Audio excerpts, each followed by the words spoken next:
આજે આપણે ધોરણ 8 વિષય ગણિત પ્રકરણ 1 સમમેય સંખ્યાઓ વિશે જોઈએ। સૌથી પહેલા તો આપણે આગળના ધોરણમાં જે ભણી ગયા છે તેનું પુનરાવર્તન કરીએ।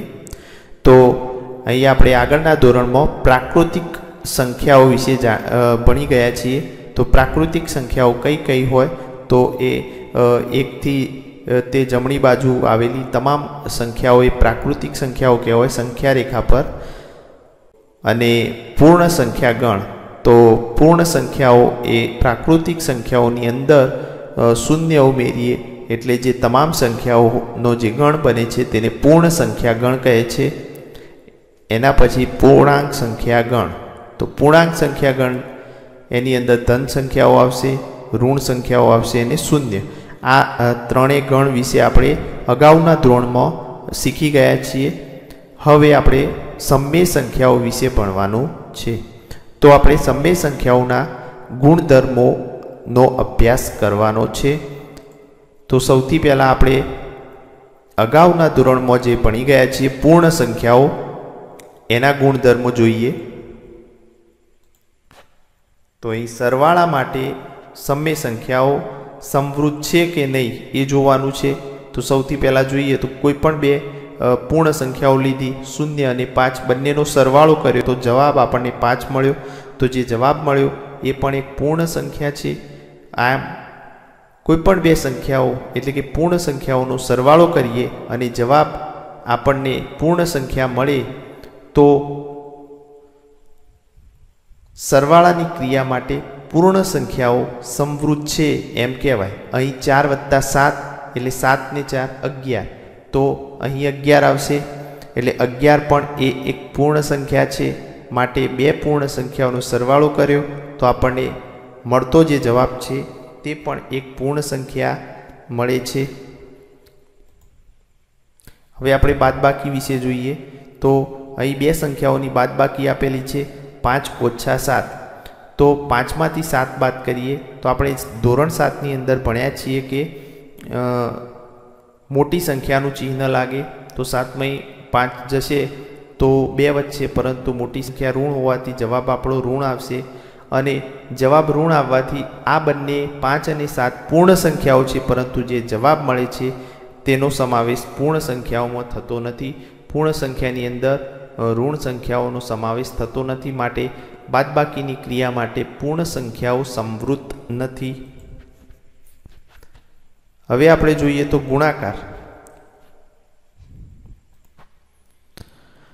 અહીં આપણે જોઈએ તો બે પૂર્ણ સંખ્યાઓ 0 અને 3 નો ગુણાકાર આપેલો છે, તો મળતો જે જવાબ છે એ આપણને 0 છે। કોઈ પણ સંખ્યાનો 0 સાથે ગુણાકાર કરીએ તો આપણને જવાબ 0 મળે। 0 એ પણ પૂર્ણ સંખ્યા છે, માટે ગુણાકારની ક્રિયા માટે પૂર્ણ સંખ્યાઓ સમવૃદ્ધ છે, એટલે કે કોઈ પણ બે પૂર્ણ સંખ્યાનો ગુણાકાર કરતાં આપણને જે જવાબ મળે છે એ પણ એક પૂર્ણ સંખ્યા છે। અહીં 7 તરી 21, તો જવાબ 21 આવશે, તો 21 પણ એક પૂર્ણ સંખ્યા છે। હવે ભાગાકાર વિશે। તો ભાગાકાર માટે જોઈએ તો 5/8 બરાબર 5/8 અહીં આ પ્રમાણે લખાશે, અને જે મળતી સંખ્યા છે 5/8 5/8 એ પૂર્ણ સંખ્યા નથી, માટે ભાગાકારની ક્રિયા માટે પૂર્ણ સંખ્યાઓ સમવૃદ્ધ નથી। હવે આપણે જોઈએ પૂર્ણાંક સંખ્યાઓના ગુણધર્મો। તો અહીં પૂર્ણ સંખ્યાઓ, પૂર્ણાંક સંખ્યાઓના ગુણધર્મો જોઈશું, એના પરથી આપણે આગળ સમમેય સંખ્યાના ગુણધર્મો વિશે જોઈશું। તો સૌથી પહેલાં આપણે જોઈએ તો સરવાળા માટે કોઈ પણ બે પૂર્ણાંક સંખ્યાઓ લઈએ તો -6 અને 5 એ બંને પૂર્ણાંક સંખ્યાઓ છે, અને બંનેનો સરવાળો કર્યો તો જે આપણને જવાબ મળ્યો એ -1 છે, અને -1 પણ એ એક પૂર્ણાંક સંખ્યા છે। આથી આપણે કહી શકીએ કે સરવાળાની ક્રિયા માટે પૂર્ણાંક સંખ્યાઓ સમવૃદ્ધ છે। એ જ રીતે બીજું ઉદાહરણ આપ્યું છે કે -7 + -5 બંને પૂર્ણાંક સંખ્યાઓ છે, તો આ બંને પૂર્ણાંક સંખ્યાઓનો આપણે સરવાળો કરીએ તો એ ઓછા ઓછા વત્તા થશે, માટે -12 જવાબ આવશે। તો -12 પણ એક પૂર્ણાંક સંખ્યા છે, માટે સરવાળા માટે પૂર્ણાંક સંખ્યાઓ સમવૃદ્ધ છે। એના પછી બાદબાકી જોઈએ તો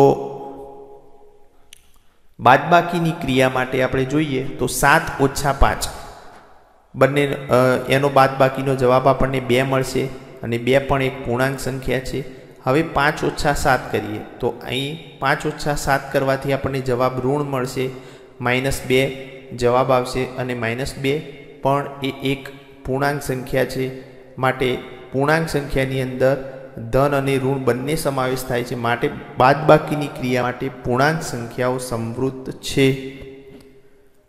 અહીં બંને જે સંખ્યાઓ હોય પૂર્ણાંક સંખ્યાઓ હોય તો જવાબ પણ પૂર્ણાંક સંખ્યા આવવો જોઈએ. એના પછી આપણે ગુણાકારની ક્રિયા માટે જોઈએ કે પૂર્ણાંક સંખ્યાઓ સમૃદ્ધ છે કે નહીં. તો આપણે કોઈ પણ બે સંખ્યાઓ લઈ લઈએ, 5 અને 8 લીધી, એનો ગુણાકાર કરીએ તો આપણને જવાબ 40 મળે છે. તો અહીં 5 અને 8 એ પૂર્ણાંક સંખ્યાઓ છે અને 40 પણ એ એક પૂર્ણાંક સંખ્યા છે. હવે -5 ગુણ્યા 8, તો અહીં એક ઋણ સંખ્યા લીધી અને એક ધન, બંને સંખ્યાઓ પૂર્ણાંક સંખ્યાઓ છે, બંનેનો ગુણાકાર કરીએ તો આપણને -40 મળે અને -40 પણ એ એક પૂર્ણાંક સંખ્યા છે. માટે ગુણાકારની ક્રિયા માટે પૂર્ણાંક સંખ્યાઓ સમૃદ્ધ છે. હવે ભાગાકાર માટે જોઈએ તો ભાગાકાર માટે 5/8, અહીં પણ જોઈએ તો 5/8, 5/8 એ એક પૂર્ણાંક સંખ્યા નથી. માટે ભાગાકારની ક્રિયા માટે પૂર્ણાંક સંખ્યાઓ સમૃદ્ધ નથી. હવે આના પરથી આપણે સમજી ગયા કે સરવાળા અને ગુણાકારની ક્રિયા માટે પૂર્ણ સંખ્યાઓ સમૃદ્ધ છે, પણ બાદબાકી અને ભાગાકારની ક્રિયા માટે સમૃદ્ધ નથી. અને જ્યારે પૂર્ણાંક સંખ્યાઓની વાત કરીએ તો સરવાળા, બાદબાકી અને ગુણાકારની ક્રિયા માટે સમૃદ્ધ છે, પણ ભાગાકારની ક્રિયા માટે સમૃદ્ધ નથી. હવે આપણે સમમેય સંખ્યાઓ વિશે ભણીએ, જે આપણું પ્રકરણ 1 છે. સમમેય સંખ્યાઓ તે આપણે હવેથી ભણવાનું ચાલુ કરીએ. તો સમમેય સંખ્યાઓ કોને કહેવાય? તો જે સંખ્યાને આપણે p/q સ્વરૂપે લખી શકાય તેવી સંખ્યાને સમમેય સંખ્યા કહે છે. એટલે કે અંશ અને છેદ p/q, p/q સ્વરૂપે લખી શકાય તે સંખ્યાને, તેવી સંખ્યાઓને આપણે સમમેય સંખ્યાઓ કહે છે. અને અહીં એક શરત આપેલી છે કે જો p અને q પૂર્ણાંક સંખ્યાઓ છે અને જે છેદની સંખ્યા છે q ≠ 0, એટલે કે છેદની સંખ્યા q એ શૂન્ય હોઈ શકે નહીં, શૂન્ય સિવાયની તે કોઈ પણ પૂર્ણાંક સંખ્યા હોય તો ચાલે. અહીં આપણે ઉદાહરણ તરીકે સમમેય સંખ્યાઓના બે ઉદાહરણ આપેલા છે. -2/3, તો અહીં p/q અને 6/7 આપેલી આ બંને સંખ્યાઓ એ સમમેય સંખ્યાના ઉદાહરણ છે. તેને p/q સ્વરૂપે રજૂ કરી શકાય છે. હવે 0, -2 અને 4 ને પણ p/q સ્વરૂપે લખી શકાય છે. આપણે જોઈએ તો 0/1 પણ લખી શકાય. -2/1 છેદમાં અંશ એ -2 છે, જ્યારે છેદની અંદર કોઈ સંખ્યા આપેલી નથી તો આપણે qની જગ્યાએ આપણે 1 મૂકી શકીએ. એ જ રીતે અહીં 4/1 પણ કરી શકીએ.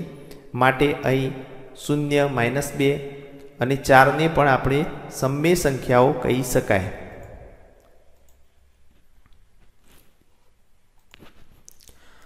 હવે આપણે જોઈએ તો બે સમમેય સંખ્યાઓ આપેલી છે. અહીં 3/8, 3/8 વત્તા -5/7 બંને સમમેય સંખ્યાઓનો સરવાળો આપેલો છે.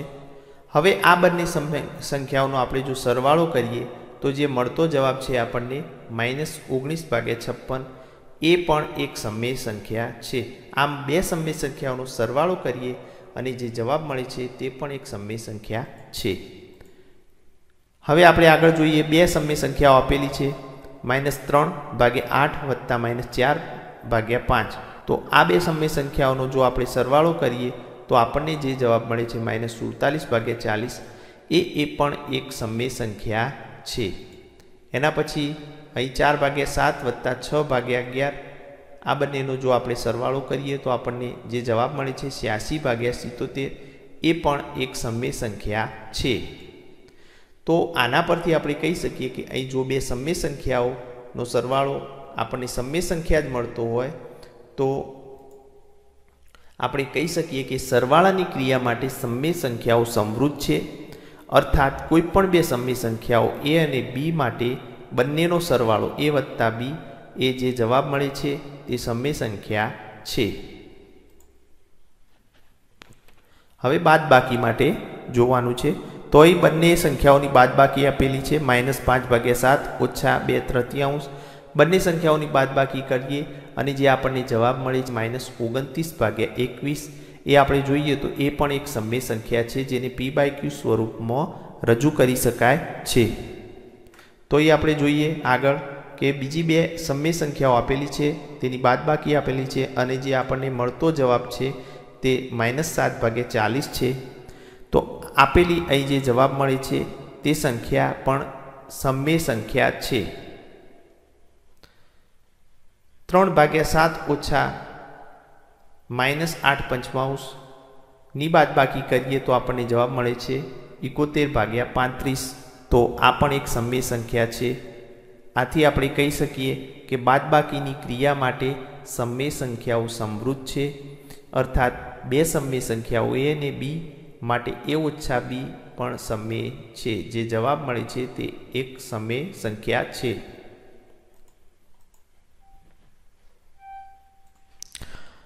હવે ચાલો બે સમય સંખ્યાઓના ગુણાકારની ક્રિયાઓમાં શું થાય છે તે આપણે જોઈએ. તો અહીં આપણે કોઈ પણ બે સમય સંખ્યાઓનો ગુણાકાર લઈએ -2/3 ગુણ્યા 4/5 એ બંને સમય સંખ્યાઓનો ગુણાકાર છે. તો બંને સમય સંખ્યાઓનો જો આપણે ગુણાકાર કરીએ તો આપણને મળશે -8/15 જવાબ મળશે. આ પણ એક સમય સંખ્યા છે.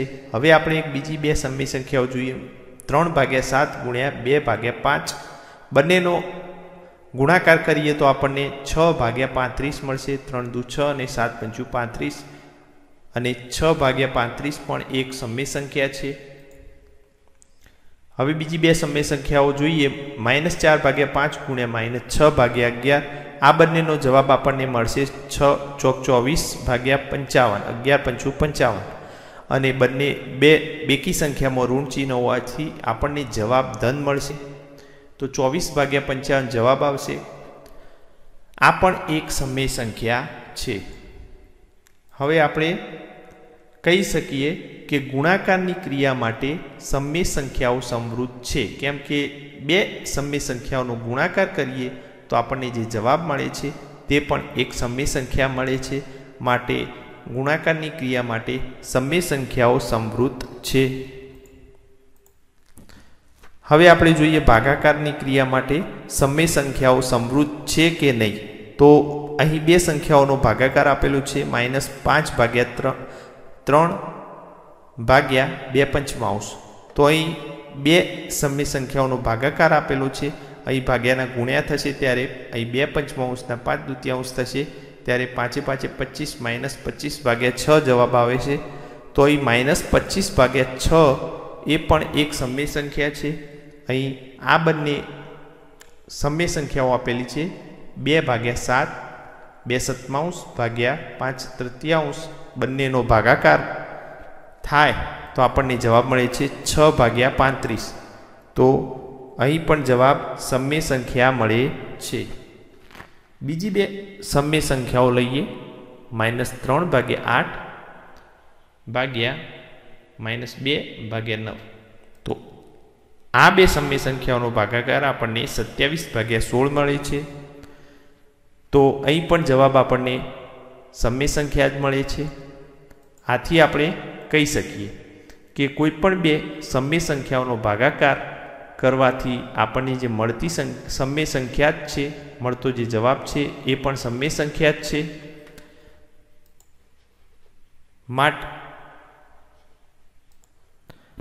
માટે સમય સંખ્યાઓ ભાગાકાર માટે સમૃદ્ધ છે.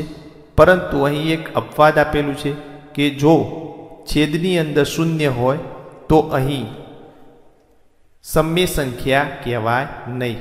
એટલે કે a/0 એ અવ્યાખ્યાયિત છે. એટલે કે જો આપણે શૂન્યને અપવાદ ગણીએ તો કહી શકાય કે ભાગાકારની ક્રિયા માટે સમવે સંખ્યાઓ સંવૃત્ત છે।